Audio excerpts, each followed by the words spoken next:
Southern California and the world has lost a civil rights icon. The Reverend James Lawson Jr., who stood side by side with Martin Luther King Jr. in the fight for equal rights, has died. Mr. Lawson was a loyal advocate for nonviolent resistance to racism, even in the face of brutality. And tonight we are taking a look back at his life and the incredible legacy he leaves behind. He was often called the mind of the movement. Reverend James Lawson dedicated his life to the fight for freedom and equality.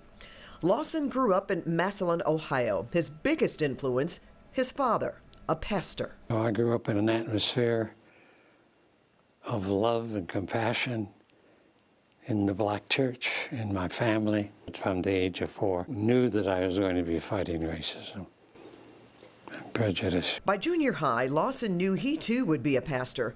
So when he was called into the draft, he resisted, serving 13 months in prison during the Korean War. Once paroled, Lawson studied in India, where he learned Mahatma Gandhi's principles of nonviolence.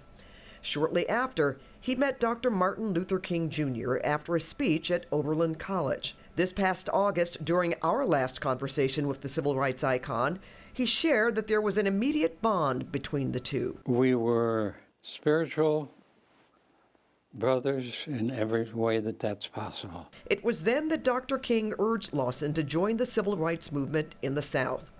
Without hesitation, the lifelong activist began hosting workshops and trained many future leaders, including John Lewis, James Bevel, and Diane Nash, just to name a few. Reverend Lawson and his students' nonviolent resistance led to the desegregation of Nashville's lunch counters, a first for the U.S. Lawson and his students were behind every major milestone of the civil rights movement, including the momentous March on Washington 60 years ago. And while the March on Washington was a momentous event, Reverend Lawson continued his work in the 1960s and early 1970s, speaking against the Vietnam War.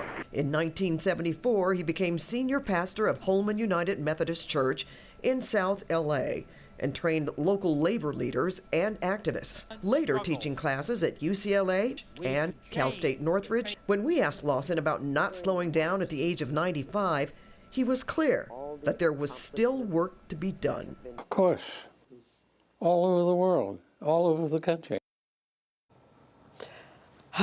It was such a momentous occasion for me to actually interview Reverend Lawson at that time. I had met him before, being out here for so many years, but in that moment, it was the 60th anniversary of the March on Washington, which he did not participate. He was not there, but when they called him the architect of the movement, he made so many decisions and helped with planning.